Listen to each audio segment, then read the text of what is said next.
How's it, my Orchids and Fynbos friends? Today I have an orchid update on what's in flower. I'm going to go through all the amazing orchids that I currently have in flower. I'm going to smell them, I'm going to talk about them a bit, and tell you some interesting facts about these amazing orchids. Maybe you'll find something that you want to add to your collection. Enjoy!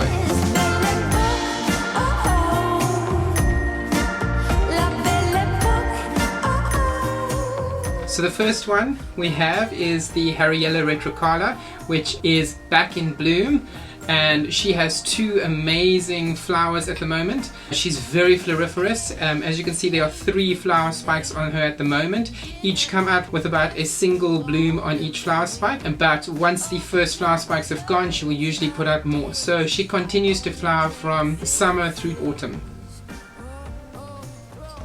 I still stand by the fact that this has an amazing lemon anise type of fragrance, and it is a really cute little miniature orchid, so something really cool to add to your collection.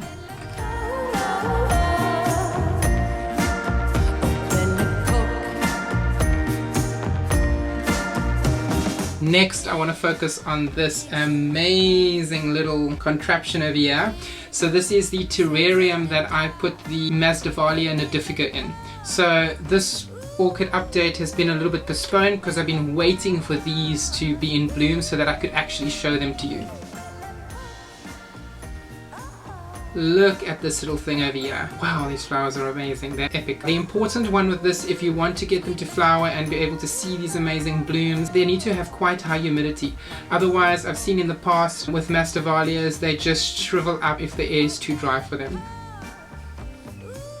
No scent on this one that I can detect, and the root growth is going crazy because of the high humidity.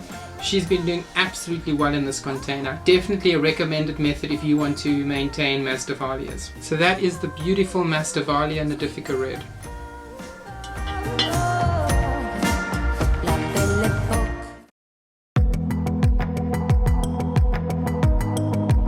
Next, we have another firm favorite of mine that's back in bloom. It's the Tolumnia Gyrac Firm Dalmatian. These have really pretty flowers. This time I can detect a faint fragrance. Difficult to say what, and I think many people would turn around and say that it isn't fragrant, but I can definitely detect something. The blooms definitely have an element of Dalmatian to them, and I can definitely see why they've called this the Dalmatian orchid. This one remains in my greenhouse most of the year. I've found that this orchid is pretty tolerant of dry conditions. It is one of the orchids that I'm really trying to force myself to maintain on the mount. I probably spray this with water once or twice a week. In summer maybe a little bit more, but I definitely am not the person to spritz orchids daily. I cannot keep up with that. Other orchids like some Dendrobiums I've even had to take off the mount, but she's been doing pretty well and she continues to flower for me. So definitely a good one if you're looking for a mounted orchid that is a little lower maintenance. And look at those flowers, they are really pretty. Why is it hard on my own? Why am I not like her? Then next is my Stenoglottis. This is the... struggling to get the tag out. This is the Stenoglottis Sparkle by Fimbriata. No detectable fragrance, at least to me at this point in time. Bear in mind, it is a deciduous orchid, so it completely loses its leaves, the flower spike, everything at the end of autumn, and it goes down to just a root ball inside the pot. I've found these orchids very easy to care for. They flower every single year without fail. I've waited for this orchid to release offshoots from the root ball, and finally, as you can see over here, I have these fine leaves. These are little babies that have popped out. I'm very, very happy about this one. I'm going to have to pot this up into a larger pot at the end of winter so that there is more space for these babies to grow out in the coming years. So this is a South African orchid, or at least the species are South African, and I just really love the flowers on this one. The cute little dainty flowers.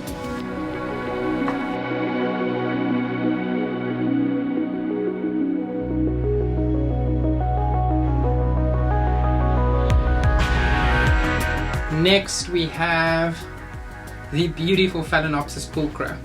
I recently did a Phalaenopsis video for you guys on my species Phalaenopsis. This one was in there and she's still in bloom and has her second spike that's now in bloom. These ones are fragrant.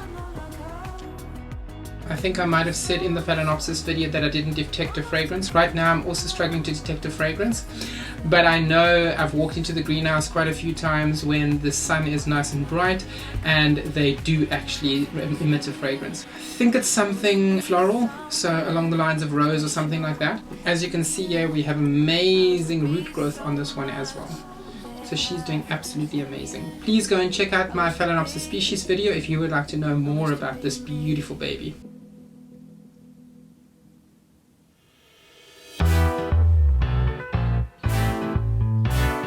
Then we have the Phragmipedium calorum still in bloom. This one is a cross between Phragmipedium longifolium and Phragmipedium sedenii. A very, very easy hybrid to take care of. I've actually been finding that I've been doing pretty well with Phragmipediums. I have a Fritz-Schomburg as well, which has also been liking my setup. So I keep them in a self-watering setup with a mix of perlite, rock wool and fine gravel. I also use dolomitic lime in the mix when I pot the orchid up. They are doing exceptionally well in this media. This one actually needs to be repotted. You can see the roots are going crazy on this one. I recently repotted the Fritz-Schomburg and it sent out a second fan for me, so pretty happy about that. This one already has 3 new fans forming. It is doing absolutely well. So if you're struggling with Phragmipediums, try this media, see what happens for you. It might be an option. Next, the amazing one that everyone can see going wild over this side of here is my Dendrobium berryoda. This one has an intoxicating fragrance. I don't even know how to explain it. It's florally with marshmallow. I would it smells like marshmallow a bit to me for some reason. Sugary, sweet. Oh, it's beautiful, this fragrance. It's absolutely amazing. This thing is going wild. As you can see, it's all the keikis that are actually flowering. I do generally struggle with Dendrobiums to get them to flower on the main canes. They always seem to just shoot out keikis and go wild and flower off those. Look, at least they're flowering, that's what I would say. I think I do cheat quite a bit with the Dendrobiums. I'm trying to get a bit better at the dry winter's rests and looking at the specific care for each Dendrobium, but this one's going crazy. Lots of keikis, floriferous, and yeah, it smells absolutely amazing. Get yourself a berryoda, especially if you struggle with Dendrobiums. They're easy. They just flower like crazy.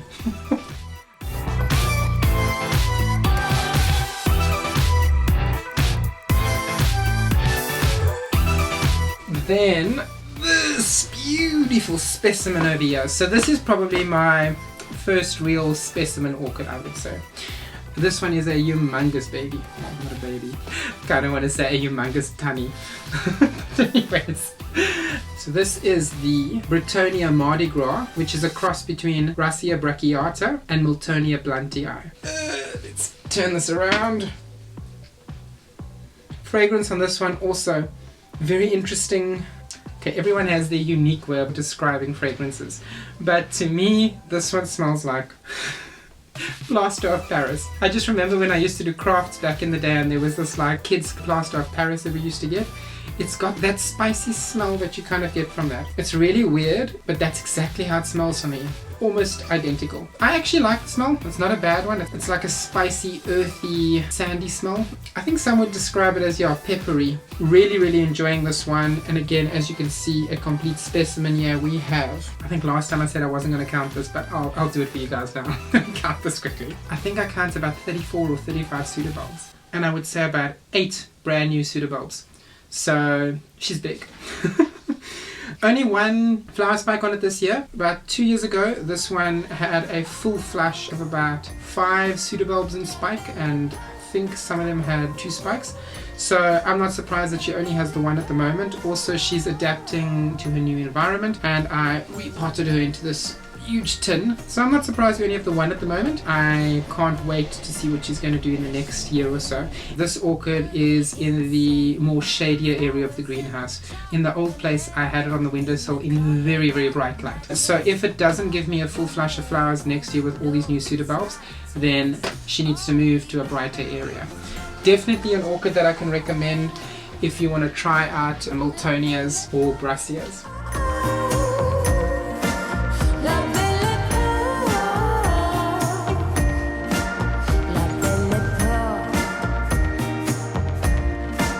And then, I don't have favorites.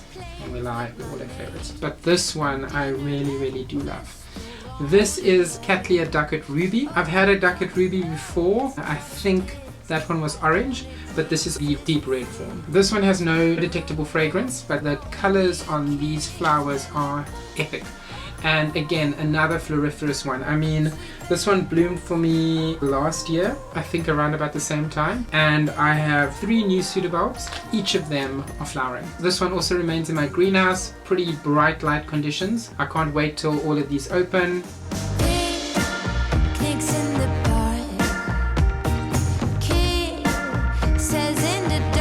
So let me know in the comments below what orchids are flowering for you at this moment in time, especially you guys in the northern hemisphere. I know you're in spring at the moment, and let me know which of these are your favorite orchid, which one you would like to add to your collection. Have an epic day further, guys, and thanks for watching.